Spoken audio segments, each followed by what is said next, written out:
Most love stories begin with a dance. Mine began with a dirty rag and the remnants of spilled wine, scrubbing tables while the rest of the world spun in silk and starlight. They say the moon festival is when fate reveals itself, when the goddess Selene weaves destinies beneath her silver gaze. For everyone else, perhaps. For me, fate meant calloused hands and aching knees, invisible among the celebrating crowds of Crimson Peak. I wasn't supposed to be here. Not like this. But then again, nothing about my life had followed its intended course since the night my family's secret shattered everything we'd built.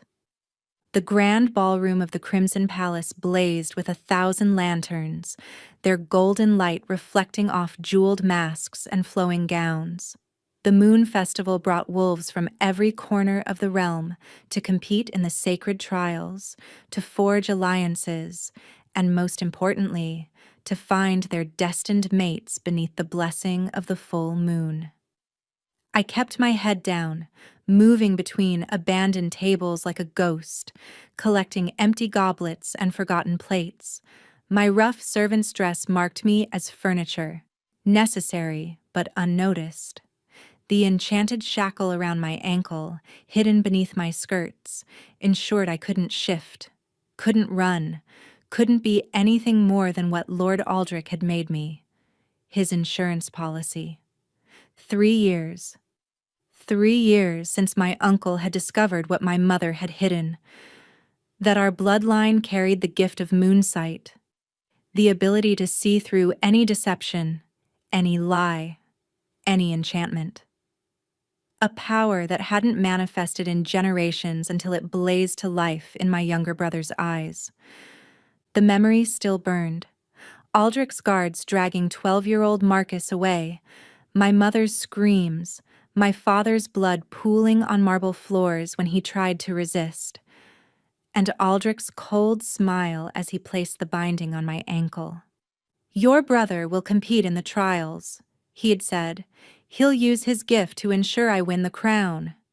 And you, dear niece, will guarantee his cooperation.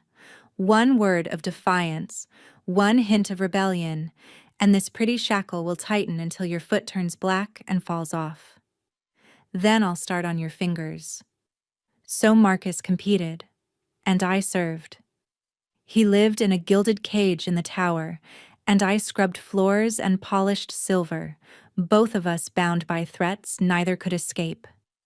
During the day, I was nobody, but at night, when the palace slept, I climbed the servant stairs to the tower where my brother waited, and we'd press our palms against the iron bars that separated us, sharing warmth, sharing strength, sharing the stubborn hope that somehow, someday, we'd be free. The orchestra swelled into the dance of destinies, the Moon Festival's most sacred tradition. Partners spun across the floor in intricate patterns, their movements telling the ancient story of how the first wolves found their mates beneath Selene's light. I'd danced it once, in another life, when I wore sapphire instead of rough cotton, when my name was Lyra Moonstone instead of just girl. A goblet crashed near the head table. I hurried forward, dropping to my knees to gather the shattered pieces. Blood welled on my palm where a shard cut deep, but I didn't flinch. Pain was familiar. Safe, even. It meant I was still fighting, still surviving. "You're bleeding." The voice was midnight and thunder, power barely leashed. I knew who it was before I looked up. Everyone knew that voice. Alpha King Theron Nightfall, ruler of the 7 territories, the wolf who'd united the warring packs through strength and surprising mercy. The king who had no mate, no equal, despite years of searching. I kept my eyes on the floor, proper servant protocol. "My apologies for the disturbance, Your Majesty. I'll clean this immediately." That's not what I said. A hand appeared in my vision, scarred, strong, extended palm up. An offer, not a command. My breath caught. The Alpha King didn't kneel. The Alpha King certainly didn't offer his hand to servants. Around us, the dancing had stopped. The entire ballroom held its breath. Hundreds of eyes fixed on this impossible scene. I could feel my uncle's gaze burning from across the room, could practically hear his mental calculations spinning. If I took that hand, everything would change. If I took that hand, I'd have to look up, and he'd see my eyes, my mother's eyes, unique as moonlight, marking me as clearly as any bloodline decree. If I took that hand. But that's when I smelled it. Beneath the forest rain scent that marked him as Alpha, beneath the expensive cologne and formal clothing, wolfsbane, fresh wolfsbane, recently handled. The kind used in only one purpose, breaking enchantments. My heart stopped. There was only one enchantment in this palace that mattered, the one on Marcuse, the one that forced him to compete tomorrow in the final trial. The Alpha King's hand remained steady, patient, and in that moment, I made my choice. I took his hand. The moment our skin touched, lightning raced through my veins, not painful, but alive, electric, like every nerve had been sleeping until this moment. His fingers closed around mine, firm but gentle, and he pulled me to my feet with effortless strength. I made the mistake of meeting his eyes, dark as the void between stars, with flecks of gold that shouldn't exist in nature. But it was the expression in them that stole my breath. Recognition. Not of my face, but something deeper, older, more primal. His pupils dilated, and I heard his sharp intake of breath. Your Majesty, Lord Aldrich's voice cut through the silence like a blade. Please forgive my servant's clumsiness. She's new, untrained. She's injured, Theron said, not looking away from me. His thumb brushed across my palm, and the cut sealed itself, not slowly, but instantly, as if it had never existed. Healing magic. Only the most powerful alphas possessed it. Gasps rippled through the crowd. Healing a servant was unheard of. Touching one publicly was scandal enough. But this? What's your name? His voice was soft, meant only for me. I opened my mouth, then closed it. If I spoke, if Aldrich heard even a whisper of my real voice, he'd know I was close to breaking. The shackle on my ankle pulsed once, a warning. She doesn't speak, Your Majesty, Aldrich interjected smoothly, moving closer. Trauma from childhood, I'm afraid.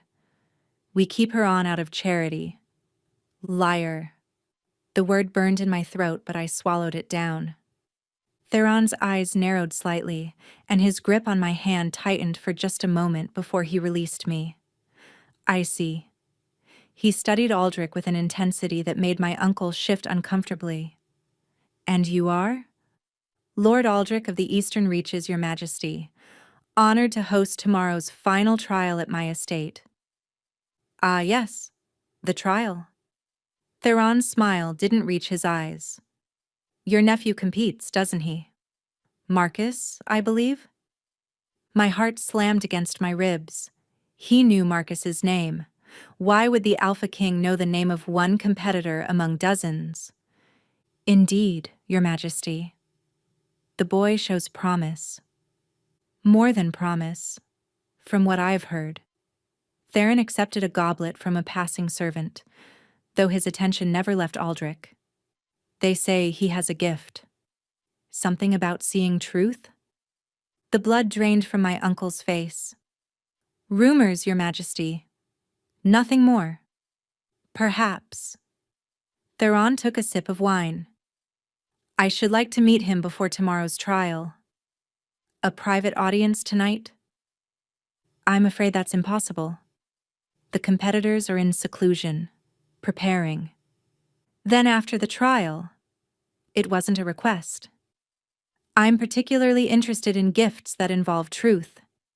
You see, Lord Aldrich, I've been investigating some disturbing reports from the eastern reaches. Missing younglings, families torn apart, all traced back to 3 years ago. 3 years ago, when my parents died, when everything fell apart.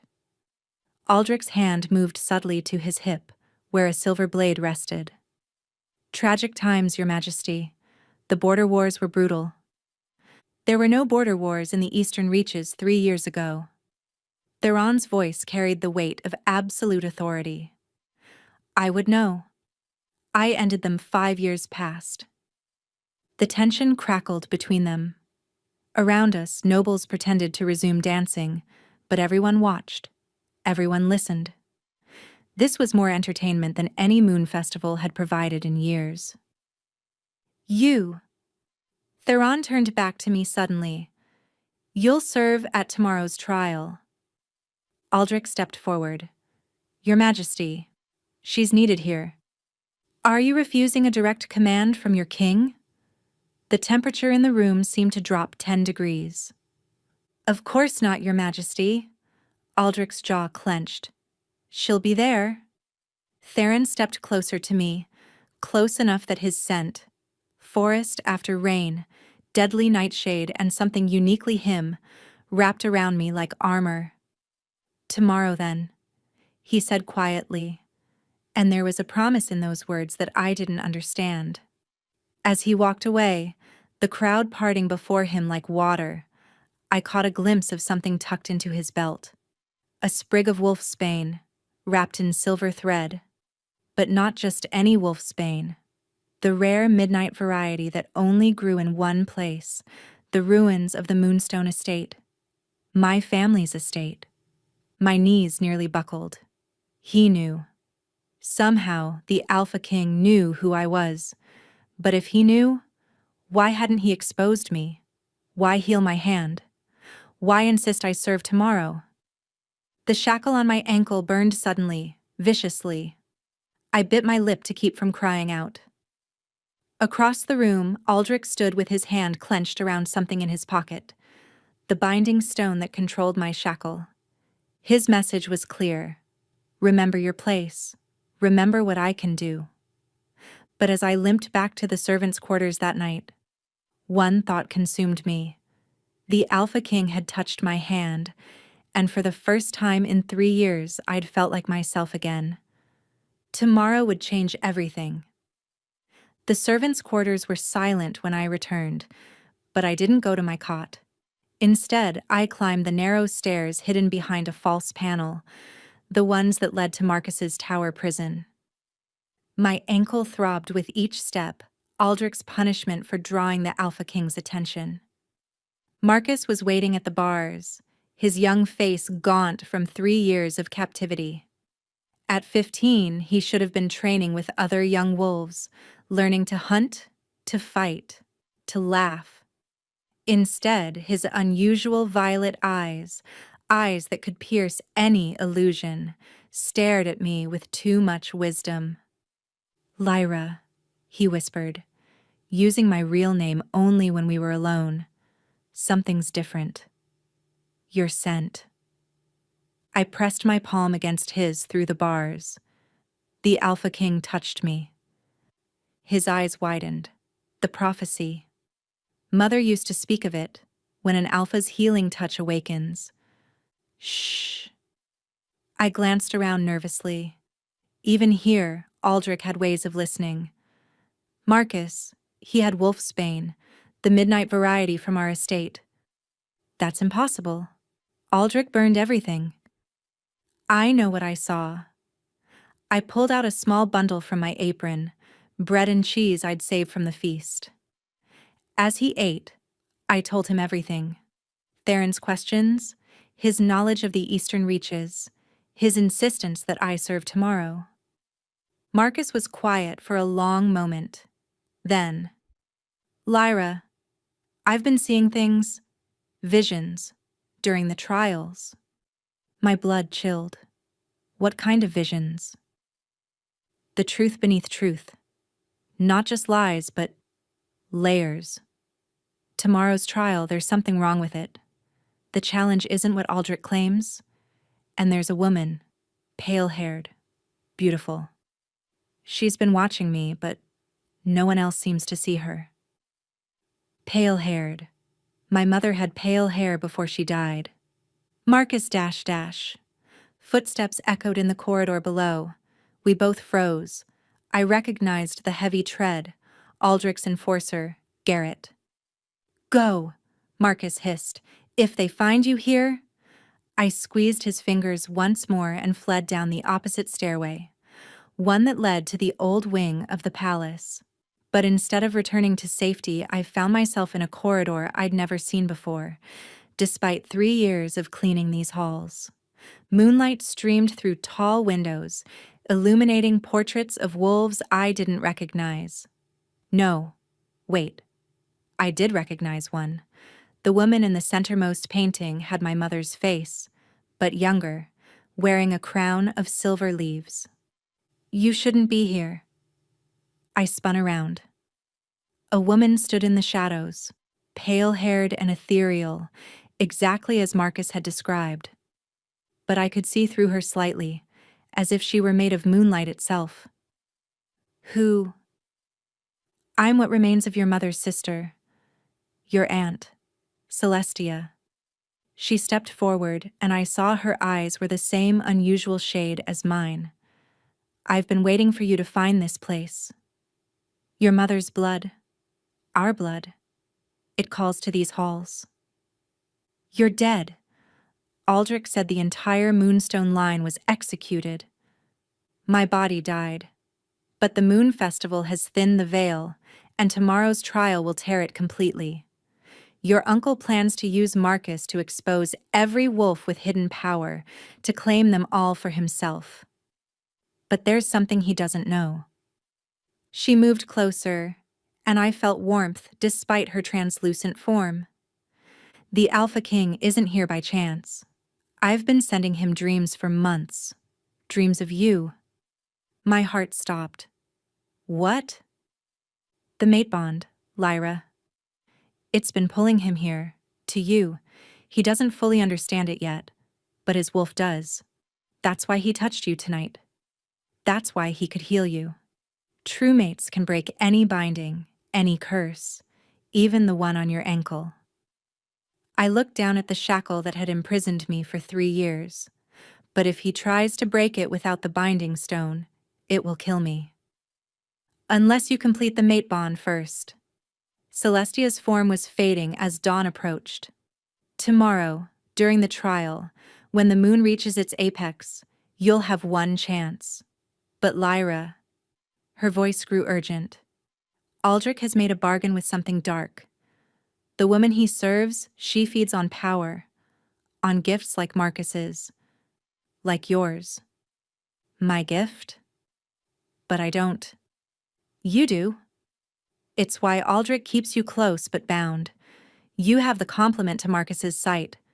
Where he sees truth, you can reshape it. Not illusions, actual reality manipulation. Your mother suppressed it to protect you. But when the Alpha touched you tonight, she was almost gone now, just a whisper of light. It awakened. Tomorrow you'll have to choose, hide and survive, or reveal yourself and fight. Either way, the Moon Festival will end in blood. The corridor suddenly spun. When my vision cleared, I was back in the servants' quarters, lying on my cot as if I'd never left. But clutched in my hand was something impossible. A silver leaf, delicate as frost, real as the dawn light creeping through the windows. Tomorrow had arrived. The trial ground stretched across Aldrich's estate like a wound in the earth. 3 concentric circles had been carved into the ground, filled with silver dust that would burn any wolf who tried to cross without permission. In the center, a raised platform held 13 competitors, Marcus among them, all wearing ceremonial white robes that would show every drop of blood spilled. I stood with the other servants at the platform's edge, a tray of ceremonial wine balanced in my hands. The shackle on my ankle felt heavier today, tighter, as if Aldrich had reinforced his control. The Alpha King sat in the place of honor, his presence commanding even in stillness. He hadn't looked at me once since arriving, but I could feel his awareness like a physical touch. Beside him sat a woman I'd never seen before, beautiful in the way winter is beautiful, stark, perfect, and deadly. Pale hair cascaded to her waist, and her smile never wavered. "Lords and ladies," Aldrich announced, stepping into the first circle. "Today's trial will determine not just strength or speed, but truth itself. Each competitor will face the Mirror of Souls, an ancient artifact that reveals one's deepest nature." Murmurs rippled through the crowd. The Mirror of Souls was legend, supposedly destroyed centuries ago to prevent its misuse. "But first," Aldrich continued, his eyes finding mine across the distance, "we must ensure purity of purpose. Each competitor will drink from the cup of binding, swearing their loyalty to the crown." My hands trembled. The wine on my tray. I'd prepared it myself this morning under Garrett's watchful eye, but now it shimmered with an oily sheen I hadn't noticed before. "You," Aldrich pointed at me, "serve the competitors." I moved forward on unsteady legs. As I approached the platform, the pale-haired woman beside Theron stood. "How exciting," she purred, her voice like poisoned honey. "Young Marcus is competing, isn't he?" The boy with the violet eyes. I've heard such fascinating things about his gift. Marcus went rigid as I approached him with the cup.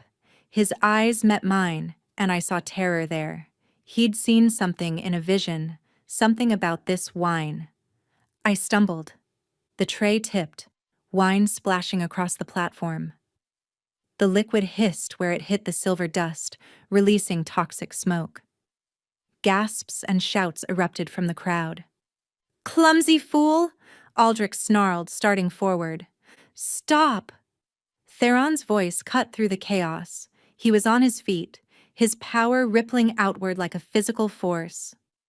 "That wine was poisoned." "Impossible," Aldrich protested. "The girl prepared it." "If anyone." "The girl who cannot speak to defend herself?" Theron stepped into the first circle, and the silver dust parted before him like water. How convenient.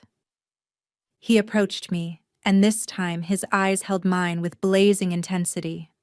"Show me," he commanded, but his voice was gentle. "Show me the truth." I didn't understand what he meant until I felt it, the gift Celestia had spoken of. Power uncoiled in my chest, wild and eager after years of suppression. Without conscious thought, I raised my hand. The air shimmered. Reality bent, reformed, showing what had truly happened. Garrett adding poison to the wine while I was turned away. Not an illusion. I had pulled the truth from the past itself, made it visible to all. "Impossible!" Aldrich shouted. "She's creating false images." "No," Marcus said, stepping forward. His violet eyes blazed as he used his gift. "It's real. Every detail is true. She's not lying. She's revealing. Her gift shows what was hidden." "Silence, boy." Aldrich grabbed for something in his pocket. The binding stone. But the pale-haired woman moved faster than human eyes could follow. She stood behind Aldrich, one delicate hand on his throat. Now. Let's not be hasty. The game is just getting interesting." Her face rippled, and for a moment I saw something else beneath, something ancient and hungry, with too many teeth. "Who are you?" Theron demanded, and I heard his wolf in the growl beneath his words. "I am Ravenna," she said, releasing Aldrich, who fell gasping to his knees. "And I've come to collect what was promised. You see, Lord Aldrich made a bargain 3 years ago. The moonstone gifts in exchange for power. He's delivered the boy, but the girl..." Well, she was supposed to be broken by now. She turned to me, and her smile was all predator. But you're not broken, are you, little moon child? You're awakening. How delicious. The binding stone in Aldrich's hand pulsed. The shackle on my ankle constricted viciously, dropping me to my knees. Blood seeped through my dress where the metal cut into flesh. Lyra. I'd never heard my real name shouted with such anguish. Marcus tried to run to me, but Ravenna gestured lazily, and he froze mid-step. Lyra? Theron repeated, and understanding dawned in his eyes. Lyra Moonstone, you're Elena's daughter, the lost princess of the eastern reaches. Through the pain, I met his gaze and nodded. His rage was magnificent and terrible. Power exploded from him, shattering the ceremonial circles, his form blurred between man and massive black wolf. Release her. Now. Ravenna laughed, the sound like breaking glass. An Alpha's command? How adorable. But I'm older than your authority, Wolf King. She waved her hand, and every competitor except Marcus collapsed, their life force flowing into her like streams of light. The crowd screamed, tried to flee, but found themselves trapped by an invisible barrier. You see, Ravenna continued conversationally, as if she weren't draining 12 young wolves of their lives. I've been feeding on gifts like these for centuries. But the Moonstone line? They're special. Their power doesn't just see truth or reveal it. They can reshape reality itself when united. Aldrich crawled backward, his face gray with terror. You said you only wanted the boy's gift. I lied. She shrugged elegantly. But you humans are so eager to believe what you want to hear. The shackle tightened again. I couldn't breathe, couldn't scream. Black spots danced in my vision. But through the haze, I saw Marcus break free of Ravenna's hold, his gift letting him see through her paralysis. Lyra! He ran to me, violet eyes blazing. Together. Like Mother taught us. Together. He grabbed my hands and suddenly I understood. We'd done this once as children, before we knew what we were. Marcus would see the truth of what should be, and I would make it real. Power erupted where our hands met, silver fire that burned away the shackle like paper. I gasped, drawing my first free breath in 3 years. Impossible! Ravenna snarled, her beautiful mask cracking to reveal shadow beneath. Not impossible, I said, my voice rough from years of silence but growing stronger. You forgot something. The Moonstone line was blessed by Selena herself. And tonight is her festival. The full moon broke through the clouds, bathing everything in light.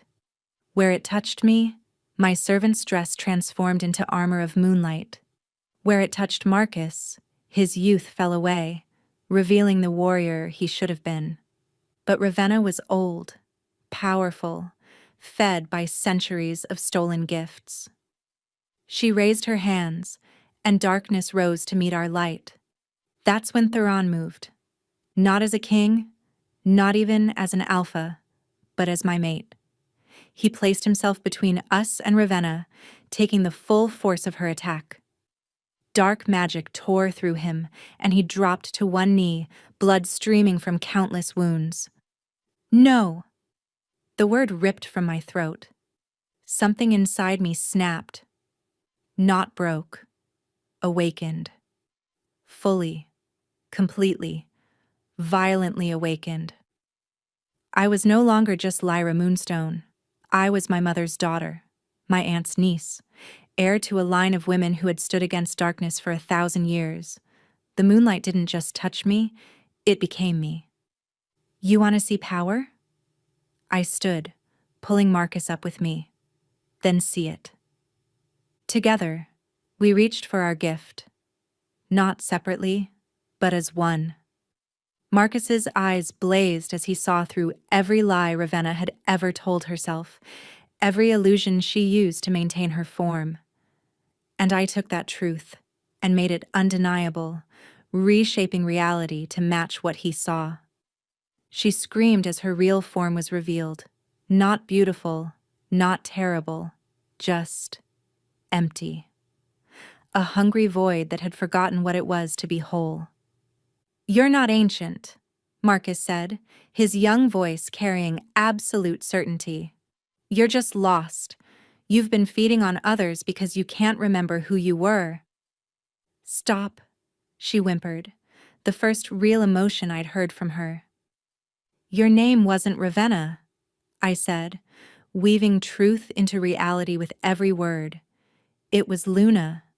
You were Seleni's first priestess, cast out for trying to steal divine power. You've been trying to fill that emptiness ever since." The moonlight intensified, and I heard something impossible. Selene herself, speaking through the light. "My lost child," the goddess's voice was soft with sorrow. "Your exile is over. Return to the light." Ravenna, Luna, looked up at the moon with such longing it broke my heart. "My goddess?" "Come home," Selene repeated. "Be at peace." The woman who had terrorized us dissolved into moonlight, rising toward the sky. As she went, the stolen life force flowed back to the fallen competitors. They gasped, stirring, alive. But Theron still knelt in a pool of his own blood. I ran to him, dropping beside his still form. "No, no, no. You can't. We haven't even—" His hand found mine, weak but warm. "Worth it," he whispered. "To know your name. To hear your voice." "You stupid, noble fool." Tears streamed down my face. "You don't get to die for me. Not when I just got free." Marcus knelt beside us. "Lyra, the mate bond, if you complete it." "It could kill him faster," I protested. "He's too weak." "Or it could save him." Marcus's violet eyes saw something I couldn't. "Trust me. Trust us.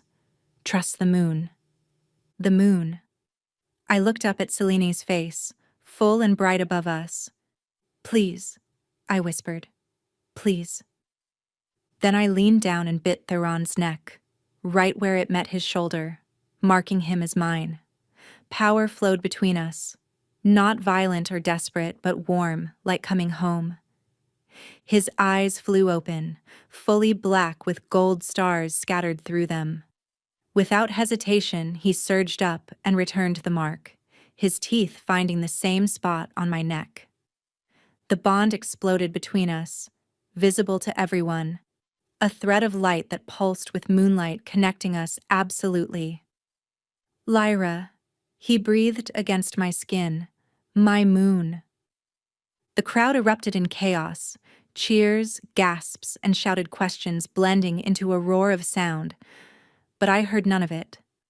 The world had narrowed to Theron's eyes, now clear and bright, the wounds on his body healing with impossible speed as our bond settled into place. "You're glowing," he murmured, touching my face with wonder. I was. Light emanated from my skin, peaceful now rather than violent. The armor of moonlight had transformed into a gown that seemed woven from stars themselves. "Your Majesty," Lord Aldrich's voice cut through our moment. He stood surrounded by guards, his face twisted with desperate calculation. "This woman is a fraud. She's bewitched you all with illusions." "Uncle," Marcus said quietly, and there was pity in his young voice. "Stop. Your lies have no power here." Aldrich raised the binding stone, the one that had controlled my shackle. "I still have this.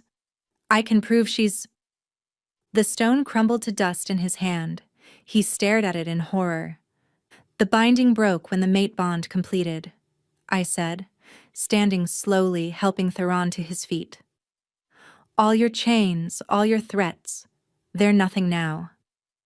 Guards, arrest Lord Aldrich for treason, Theron commanded, his Alpha authority absolute. For the murder of Lord and Lady Moonstone, for the imprisonment and torture of their children, and for attempted regicide.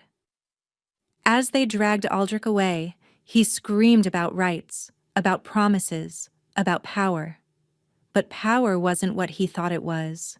It wasn't chains or threats or stolen gifts. It was Marcus, refusing to let bitterness poison him. It was Theron, putting himself between danger and those he protected. It was the choice to break silence when it mattered most. The trial, someone called from the crowd. What about the trial? Theron looked at the assembled nobles, then at the 13 competitors who had nearly died for Aldrich's ambition. The trial is over. You've all proven your worth by surviving, but there's something more important to address. He turned to me, and my heart stuttered at the intensity in his gaze. 3 years ago, the Eastern Reaches lost their ruling family. Today, they've been found. He raised our joined hands, and the mate mark on both our necks pulsed with light. I present to you Princess Lyra Moonstone, heir to the Eastern Reaches, and my mate. The silence was deafening. Then, from somewhere in the crowd, slow clapping began. Others joined until the sound thundered across the grounds. But more than that, Theron continued, his voice carrying to every corner of the estate. Tonight is still the Moon Festival, and I believe we interrupted something important. Music began, not the formal, rigid melodies of court, but something wild and ancient, the dance of destinies, but rawer, truer than the sanitized version performed in ballrooms. Theron bowed formally, but his eyes danced with mischief. Princess Lyra, would you honor me with this dance? I'm not sure I remember the steps, I admitted. It's been 3 years since.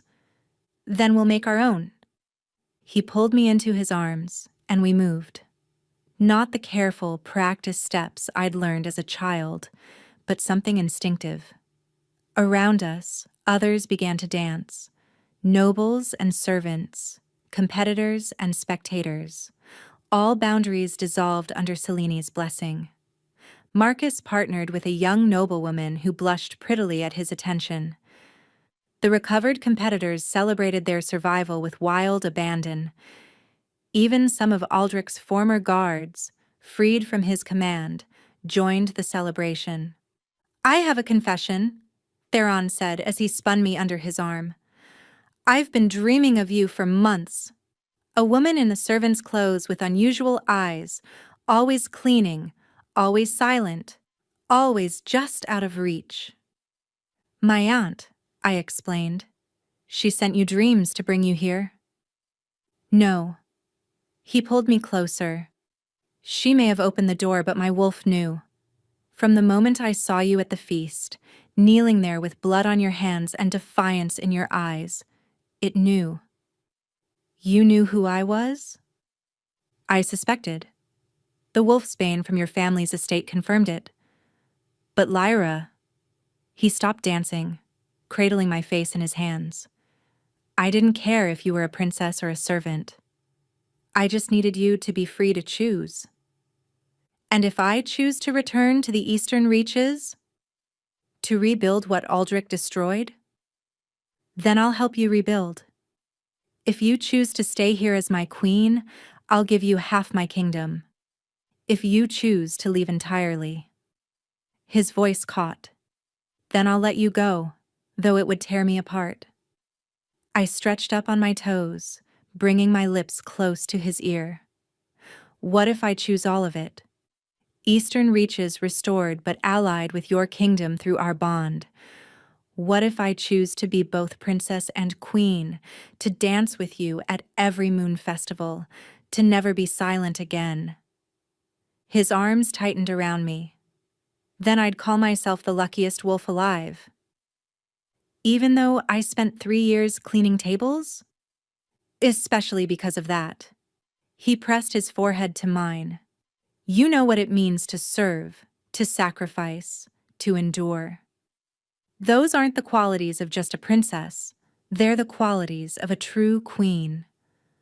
The music swelled around us, and I made my choice. Not in words this time, but in action. I kissed him, there in front of everyone, claiming him as publicly as he'd claimed me. When we broke apart, the moon was directly overhead, bathing everything in approval. My lords and ladies, Marcus called out, his young voice carrying new authority. I believe tradition demands a toast. 1 year later, the grand ballroom of the restored Moonstone Palace blazed with light, not just candles, but captured moonlight that my gift had woven into permanent illumination. The Moon Festival had come again, but this time I stood at the head table in a gown of midnight blue, the crown of the eastern reaches on my brow, Theron's hand warm in mine. You're thinking too loud, he murmured, his thumb tracing circles on my palm. I'm thinking about last year. How I was on my knees, cleaning wine stains while everyone else danced. And now? I looked out at the celebration.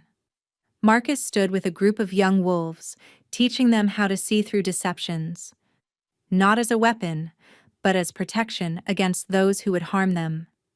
The 13 competitors from that fateful trial had formed their own pack, calling themselves the Moon Blessed, dedicated to preventing another Aldrich from rising.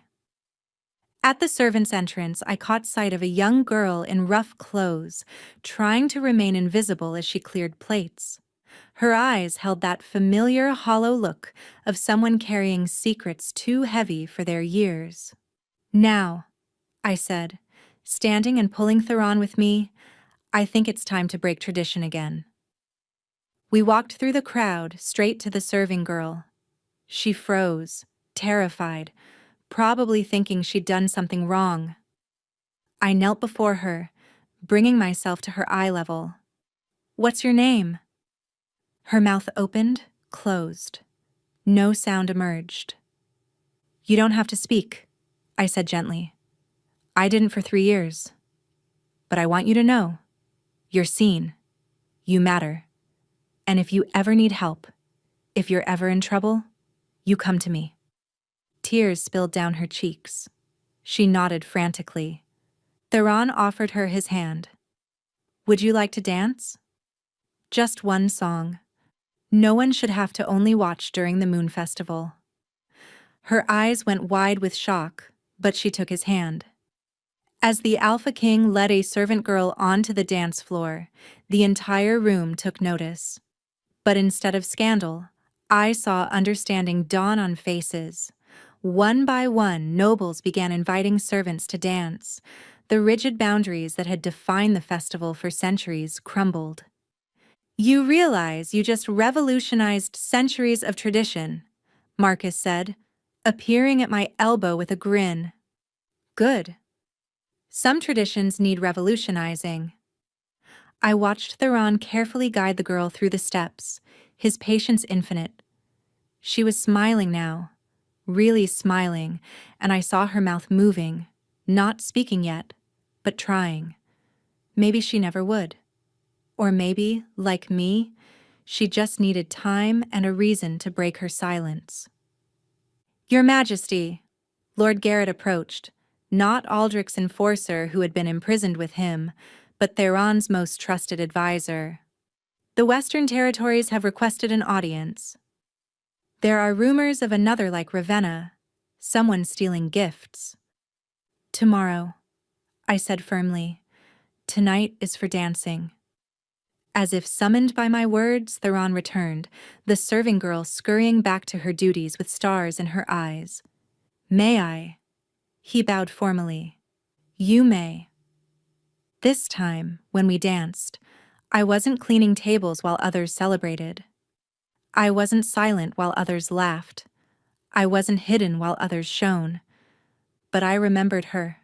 that girl with the dirty rag and broken dreams. I honored her silence, her sacrifice, her strength. Because without her, without those 3 years of serving while others danced, I would never have learned the truth that Selena had been trying to teach all along. Sometimes we must kneel before we can rise. Sometimes we must serve before we can lead. Sometimes we must be silent before our voices can truly be heard.